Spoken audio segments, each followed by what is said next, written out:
Now we've seen that we can create our own Gantt chart view that we can then update and copy to the global template so we can use it in all future project files.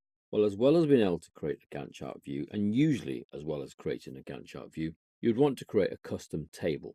Now we know we can change the tables that we use by simply going to View, Tables, and choosing one of the other tables. Sometimes, perhaps, those tables don't quite meet your needs and you would hide columns or insert further columns. Well, rather than changing the default layout for any of these tables, it's probably safer to create your own table. Now we can do that from the Tables drop-down where it says More Tables. And here we have the option for New or Copy. So if I copy an existing table, I can then manipulate it. If I create a new table from scratch, then I really need to know what I want in that table. So let's look at both options. Let's take the entry table and copy that. And we're going to call it, instead of copy of entry, we'll call it Guy T1 for table 1. Now we can see here, these are the columns that are currently in there. We have the ID, the indicators, task mode, name, duration, start and finish. So if I'm not interested in any of these columns, I can remove them. So task mode, let's delete it. The indicators, I will keep that. The name, the duration, start and finish, I don't really want those. Delete, delete. Predecessors, no. Resources, no. If I then want other columns, I can click the drop down and choose what other column I would like. So let's have the baseline cost and then the actual cost. Now, as well as being able to control which field you want, you can then control whether the data goes left, center, or right. Let's put these two at the right because they're numerical. The width, you can see there, you can control that with the little up and down arrows or physically type in. You can change the title.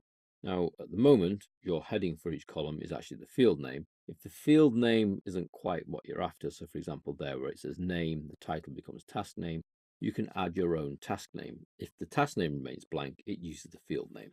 Instead of baseline cost, we'll call that cost start, and then actual cost can be cost now.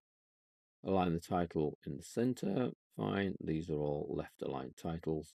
Header wrapping, text wrapping. So that's within the cell. Well, numbers can't really wrap, so they're no anyway. We have an option to control date format, so what a date would look like in any of your fields, if any of them are date fields. The row height defaults to 1, but you could increase that.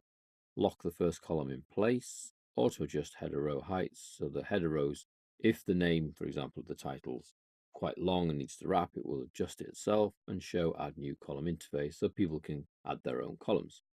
Little tick here, show in menu, will mean that it's in the drop down menu of tables here. If not, you have to go into this section to see it. So let's not show this one in the menu for the moment. Okay, Guy T1 appears here, but doesn't appear here. So to use this table, I have to go to More Tables, Guy T1 and apply, and then that's now the column that I get. So I see the information, indicators, the name, the duration, the cost start, and the cost now. Now, if I want to use this table as the default table for my view, then I would need to amend the view. So we go to Other Views, More Views, Guy's Gantt Chart, Edit, and change the table here to Guy T1. So because I've already made it T1, it's already placed it within there. That's okay, and then apply. So I can create as many tables as I want, tables, more tables. I could copy them as we did previously, or I could create a new one from scratch. If I create a new one from scratch, I get no fields here or any information across here to help me out. I've got to know what I want. Firstly, a name, Guy T2. What would I like in Guy T2's table? I'd like to know, well, I need the name of the task really. Name. Line left, width 10. Well, let's make that a wider column. Let's go to 20. And title task. Centerline the title. Now let's make it left align. Header wrapping, text wrapping, no. I'd also like to know the duration of that task. Type a D so it jumps down to the D's at least. Duration. Left align, width 10, center, that's okay. And then we want baseline duration. Baseline duration, again left 10, center, that's okay. Lock the first column. Okay, so this is a much smaller table, Guy T2. Let's show this one in the menu. Okay, appears in this list, fine. And because I've showed it in the menu, it appears in this list as well. So Guy T2 can be chosen at any stage. Now, initially, things look a little bit strange because my tasks, you can see there, they're all in the grey bit, where you normally see the ID. That's because I've asked it to fix the first column. Well, the first column is actually the task name rather than the ID. So really, we should put the ID column there. So let's go back to tables, more tables, T2 edit, and add in the ID. That's the ID, but I need it to be the first column. So we need to cut this row and then insert a row there and then paste the row. And then delete that blank one that's appeared. Okay, then we can apply, and you see the IDs now become the first fixed column. Shrink those up a bit and widen the task name. So these are a lot narrower information. So we can create views. We've seen that already in action. We can edit those views. We can create our own tables. And then if we make those tables the default table for your new view, you have a whole new experience that can be used, or because you've not altered the actual defaults, you can always go back to the default views at any stage by using the Gantt chart, the tracking Gantt, the detail Gantt, etc.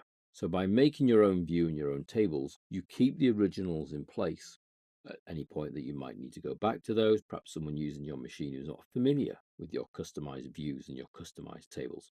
So you can control that. You make them how you want them. You can keep them in this file, or you can use the organizer to copy them to the template. We've already seen that in action. Into the organizer, copy anything that you want into the global template, and then it will be available to all future project files that you create.